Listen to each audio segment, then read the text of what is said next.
Sessions case number 5347, applic 84, dated June 5th, 1984. Name of the accused, Surya.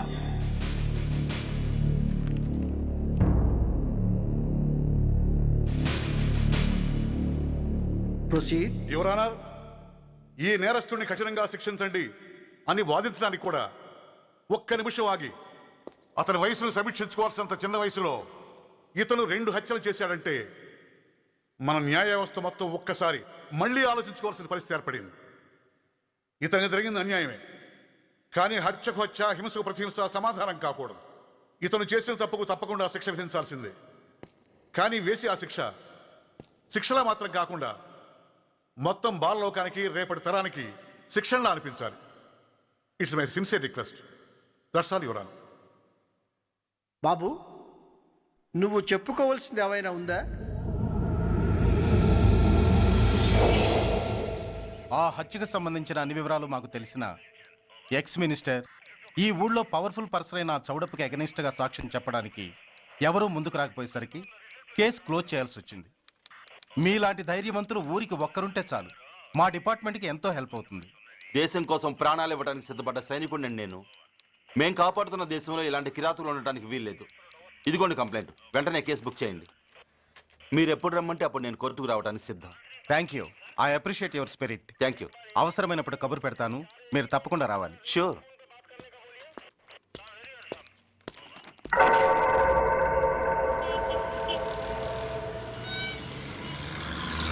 అవును sir, report ఇచ్చి వెళ్ళాడు. Address తెలుసు sir, మిలిటరీలో పనిచేస్తాడంట. Leave మీద ఇంటికి వచ్చాడు. వాడి సంగతి మేము చూసుకుంటాం సార్, మీరేం వరి అవ్వకండి. అరే, ఈ మాత్రం దానికి మీరెందుకు సార్, మేమెందుకున్నాం? తెల్లారేసరికి వాడు ఎన్కౌంటర్ అయిపోతాడు. సరేనా? ఓకే సార్, ఉంటారు సార్, నమస్తే.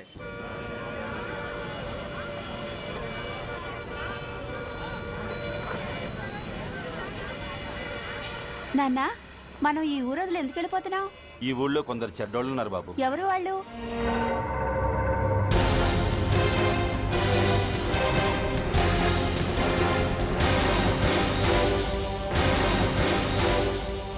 జై జవాన్.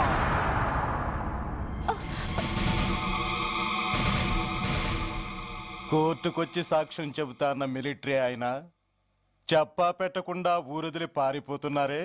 రేయ్, నేను సైనికుణ్ణిరా. వెన్ను చూపించి పారిపోవడం నాకు అలవాట్లేదు.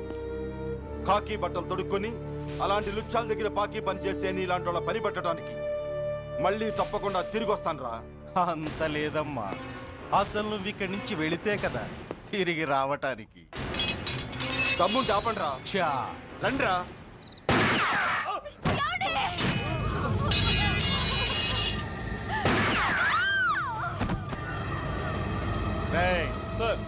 ఆ 2 శవాల్ని బస్సు వెనక టైర్ల కింద పడుకోబెట్టు.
The judgment is reserved.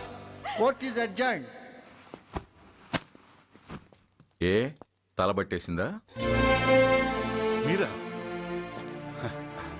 ఏమా బాగున్నారా? బాగున్నానన్నయ్య. రండి కూర్చోండి. ఏరా, బోర్డర్లో ఉండాల్సిన వాడి కోర్టులో పరిశీలన అయ్యావు. ఎంతసేపు అయింది వచ్చి? ఈ కేసు హియరింగ్ స్టార్ట్ అయ్యేసరికి వచ్చామన్నయ్య. ఇంతకీ ఆ అబ్బాయికి ఏం శిక్ష పడొచ్చు? ఏముందమ్మా, మైనర్ కాబట్టి కొన్నాళ్ళ పాటు రీఫార్మ్ స్కూల్ పంపించాల్సి ఉంటుంది. ఆ శిక్ష వేసేసి చేతులు దులిపేసుకుంటారు అంతేగా? నేరం చేసిన వాడికి శిక్ష వేయటం చేతులు దులుపుకోవడం ఎలా అవుతుందిరా? వాడు చేసింది తప్పు కాదని నీ అంతరాత్మకు తెలియదా? మన దృష్టిలో తప్పు కాకపోయినా చట్టం దృష్టిలో ఇది నేరం.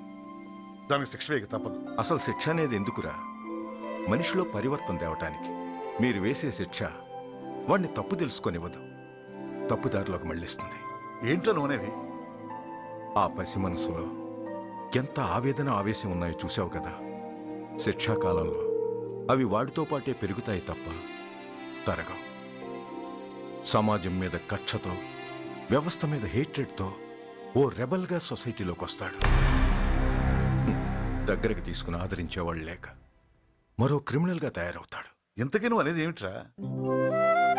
మా కన్న కొడుకు ఎలాగూ పోయాడు, వాణ్ణి మేం పెంచుకుంటాం.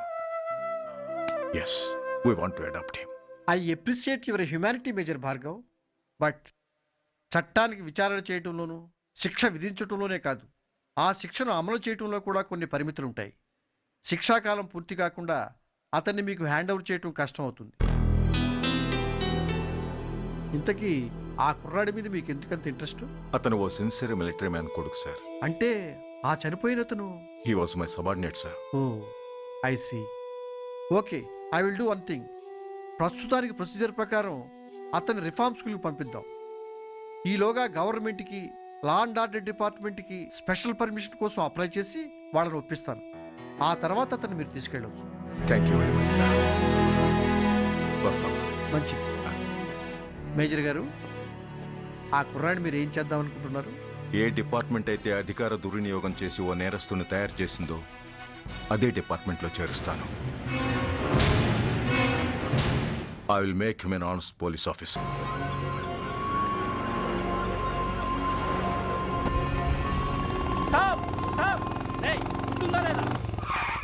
నిన్నేరా? ఏంటి అలా చూస్తున్నావు?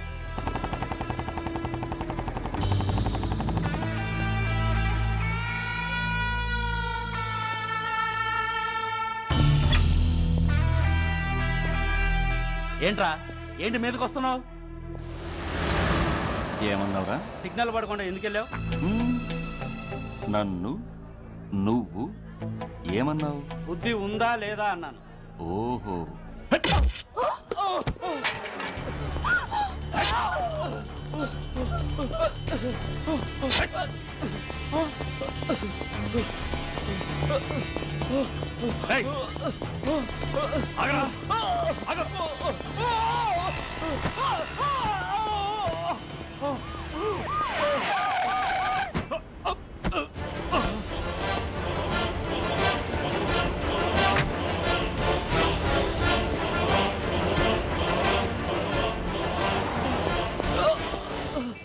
అతని హాస్పిటల్కి తీసుకెళ్ళండి.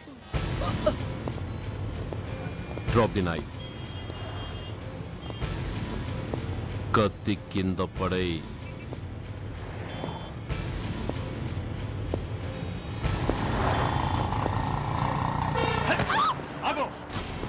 ముందుకొస్తే దీన్ని చంపేస్తా. చంపితే ఏమవుతుంది? నిన్ను చంపడం నాకు ఇంకా తేలికవుతుంది. కమాన్, చంపే. ఆలోచిస్తావే కిల్లర్?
నమస్తే సార్.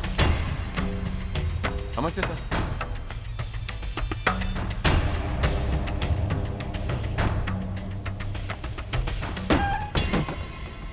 నేనెవరిని? మీరు అదే నేనెవరిని? మినిస్టర్ అప్పలనాయుడు గారు సార్. మరి వాడేవాడు? మీ అబ్బాయి గారు సార్. అంటే అది తెలిసే వాడిని లోపలేసావా? ఎఫ్ఐఆర్ ఎక్కడ్రా? ఆ?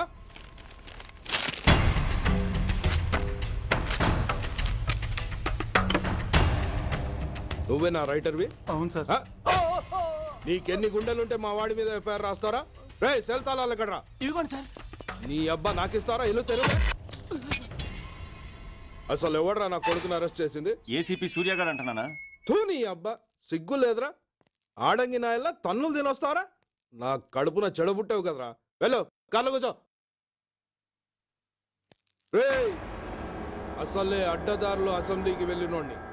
నాకు సంబంధించిన విషయంలో ఎవడన్నా అడ్డొచ్చాడో అడ్డంగా నరికేస్తా. ఆ విషయం మీ ఏసీపీ గడికి చెప్పు.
Commissioner here. ఏంటి ఏ పోలీస్ స్టేషన్లోనూ ఫోన్లు ఎత్తడం లేదా? ఏమయ్యారు వీళ్ళంతా?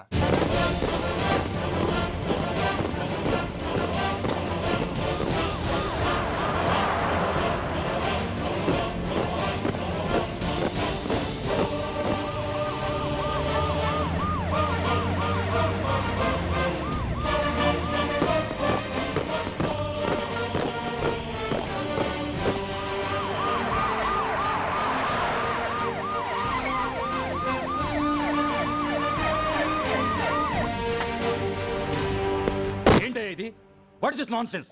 యూనిఫామ్ తీసేసి పోలీస్ స్టేషన్ మూసేసి బజారు పడతారా? మీరు పోలీసులు అనుకుంటున్నారా, గుండా అనుకుంటున్నారా? విలువలేని యూనిఫామ్స్ ఒంటి మీద ఉంటే ఊపిరాడడం లేదని తీసేసాం సార్. పందులు పందికుక్కులు స్టేషన్లోకి వచ్చేస్తుంటే వాటిని ఆపే శక్తి లేక తాళాలు వేసేసాం సార్. మిస్టర్ సూర్య, పోలీస్ వ్యవస్థ లాంటి ఎమర్జెన్సీ సర్వీసుల్లో ఇలా సమ్మెలు చేయడం నిషేధం. అదే ఎందుకని sir? Government doctors, nurses, postal department కూడా ఎమర్జెన్సీ సర్వీసులే. వాళ్ళు హక్కుల కోసం స్ట్రైక్ చేయడం లేదా? ఆఖరికి మాకు ఓ గుర్తింపు రిజర్వేషన్లు కావాలని కొజ్జాలు కూడా స్ట్రైక్ చేస్తున్నారు. వాళ్లకున్నపాటి విలువ గౌరవం కూడా మాకు లేవా sir? Mister Surya, you are crossing your limits. మీరు ఇలా చేయటం వల్ల కామన్ పీపుల్ ఎంత సఫర్ అవుతారో ఆలోచించారా? పోలీస్ అనేవాడు కూడా ఓ కామన్ మ్యాన్ అనేది మర్చిపోకండి సార్. ఇంతకీ మీకు ఏమన్యాయం జరిగిందయ్యా? సార్, ఒక ట్రాఫిక్ కానిస్టేబుల్ తన డ్యూటీని సక్రమంగా చేసినందుకు ఒక లుచ్చా విధవ కత్తితో పొడిచి చంపబోయాడు. వాడిని అరెస్ట్ చేస్తే వాడి బాబెవడో మినిస్టర్ అప్పలనాయుడు అంట. వాడొచ్చి మన ఊపిరితో సమానమైన ఎఫ్ఐఆర్ని వాడు మందు కొట్టి మూతి తుడుచుకునే ముండకొంగు నలిపినట్టు నలిపి పారేసి అది రాసిన రైటర్ని, డ్యూటీలో ఉన్న ఎస్ఐని, సెంట్రీని కొట్టి దమ్ముంటే నా కొడుకు మీద చెయ్యేసి చూడంట్రా, అడ్డొచ్చిన వాడిని అడ్డంగా నరుకుతానని ఛాలెంజ్ చేసి మరి వాడు కొడుకుని తీసుకెళ్లిపోయాడు సార్. ఇలా ప్రతి అడ్డమైన వాడు వచ్చి దౌర్జన్యంగా ఖైదీల్ని తీసుకుపోతుంటే ఇంకెందుకు సార్ మాకు ఈ వాచ్మ్యాన్ ఉద్యోగాలు? బ్లాక్ లో టికెట్ అమ్ముకునే వాడిని లాకప్ లో పెడితే మున్సిపల్ చైర్మన్ ఫోన్, ఓ రౌడీ విధవను అరెస్ట్ చేస్తే ఎమ్మెల్యే ఫోన్, ఓ రేపిస్ట్ అరెస్ట్ చేస్తే మినిస్టర్ ఫోన్. అందరికీ రూల్స్ అండ్ రెగ్యులేషన్స్ ఉంటాయి, కానీ మా పోలీస్ వాళ్ళకి మాత్రం రూలింగ్ లో ఉన్నవాడి మాట వినడం ఒక్కటే రూలు. కాదని ఎదురు తిరిగితే సస్పెన్షన్లు లేదా ట్రాన్స్ఫర్లు. కాకి బట్టలు వాళ్ళ ఇంటి కర్టెన్స్ అనుకునే ఇలాంటి మినిస్టర్స్ ని గుడ్డనోడు తీసి నడి రోడ్డు మీద నడిపించాలి sir. Control your self mister Surya. Control చేసుకోవడానికి ఇది ఆవేశం కాదు సార్, ఆవేదన. ఒక పొలిటీషియన్ కారిడోర్ తీయడానికి పోలీస్ కావాలి. వాడు చేసిన తప్పుడు పని వల్ల కడుపు మండిన అన్నల బుల్లెట్ల గడ్డుగా పోలీస్ కావాలి. ఆఖరికి వాళ్ళ పెళ్లాల బ్యూటీ పార్లర్కి వెళుతుంటే తోడుగా పోలీస్ కావాలి. ఇలాగే కంటిన్యూ అయితే పోలీస్ అనేవాడు పొలిటీషియన్స్ పెంచుకునే వింత జంతువు అనుకుంటారు సార్ ప్రజలు. సార్, ఈ దేశంలో హిందువులకో న్యాయం, ముస్లింలకో న్యాయం, సిక్కులకో న్యాయం ఉన్నట్టే పొలిటీషియన్స్కో న్యాయం, రౌడీలకో న్యాయం, పబ్లిక్కో న్యాయం ఉండేలా రూల్ ఒకటి తీసుకురండి సార్. లేకపోతే మా డ్యూటీ ఏంటో మేమేం చేయాలో మాకే అర్థం కావడం లేదు. రాజకీయం, రౌడీజం షేకెన్స్ ఇచ్చుకుని మమ్మల్ని దద్దమలు చేస్తున్నాయి. మీరేమో రూల్స్ రెగ్యులేషన్స్ అంటూ మా నోళ్లు చేతులు కట్టేస్తున్నారు. అందుకే ఏ రాజకీయ నాయకుడు లా అండ్ ఆర్డర్ లో జోక్యం చేసుకోకూడదని ఈ నిరసన. అంతేకాదు, చట్టాన్ని అవమానించి పోలీసుల్ని కొట్టివెళ్లిన మినిస్టర్ తన కొడుకుని తనే స్వయంగా తీసుకొచ్చి మాకు అప్పగించాలి. మా వాళ్ళని కొట్టినందుకు అతను మా అందరికీ క్షమాపణ చెప్పాలి. అతను మంత్రి అయ్యా. తప్పు చేసింది మంత్రైనా మంత్రసానైనా ఒక్కటే సార్. అయితే మీ నిర్ణయంలో మార్పు లేదా? Sorry sir. సారీయా? నేనెందుకు చెప్పాలి సారీ? అయినా అంత టెన్షన్ పడతారు ఎందుకు? 2 రోజులు కడుపులు మారితే వాళ్ళే దిగొస్తారు. వాళ్ళ పరిస్థితి చూస్తే అలా లేదండి, చాలా పట్టుదలగా ఉన్నారు. మరీ అంత నెత్తికెక్కితే వాళ్ళని పీకి పారేసి కాస్త ఒడ్డు పొడుగున్న వాళ్ళని వేసుకుంటాం, అంతేగా? ఏంటే అప్పలనాయుడు, పోలీసులు అంటే పొలాల్లో పనిచేసే కూలీలు అనుకుంటున్నావా? ఈ ఊరోడు పనిలోకి రాకపోతే పొరుగురు నుంచి లారీలో తెచ్చుకోవడానికి వాళ్ళకి వీళ్ళకి పెద్ద తేడా ఉందండి. ఆపోయా, మినిస్టర్ తర్వాత కాస్త డిగ్నిటీ మెయింటైన్ చేయొద్దు. పోలీస్ స్టేషన్కి వెళ్ళి పోలీసుల మీద గుండాల దౌర్జన్యం చేస్తావా? ఏంటండి, పోలీసులను ఎప్పుడు ఎవడో తిట్టలేదా, కొట్టలేదా? అదేదో పెద్ద పాపమైనట్టు, అదే నేను మాత్రమే చేసినట్టు మాట్లాడతారేంటి? ఇదిగో, ఊరికే నోరు బారేసుకోకుండా నేను చెప్పేది విను. ఈ రోజు వైజాగ్ సిటీ వరకు ఉన్న ఈ స్ట్రైక్ రేపు స్టేట్ అంతా పైకిందనుకో, అప్పుడు మొత్తం ప్రభుత్వానికి ఎసరు వస్తుంది. ఆ పరిస్థితి కనుక వస్తే నిన్ను పార్టీ నుంచి ఈగ ముక్కను పీకినట్టు పీకి పారేస్తారు. అప్పుడుగా నేను ఎందుకు చెప్పా నీకు అర్థం కాదు. అప్పలనాయుడు గారు, ప్రెసిడెంట్ గారు చెప్పింది కరెక్ట్. ఓటితో పోయేదాన్ని గొడ్డల దాకా తెచ్చుకోవడం దేనికి చెప్పండి? అయితే ఇప్పుడు నన్ను ఏం చేయమంటారు?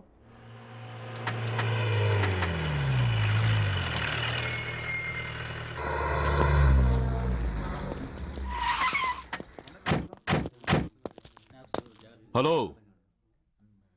మా ఈ నిరసన పబ్లిసిటీ కోసం కాదు, మా ప్రాబ్లం సాల్వ్ చేసుకోవడం కోసమని మీకు ముందే చెప్పాను. మళ్ళీ ఎందుకు వచ్చారు? మినిస్టర్ గారు రమ్మంటే రాకుండా ఎలా ఉండగలం సార్? మినిస్టరా? ఏ మినిస్టర్? అప్పలనాయుడు గారే సార్. అదిగో అప్పలనాయుడు గారు వచ్చేసారు, పదండి.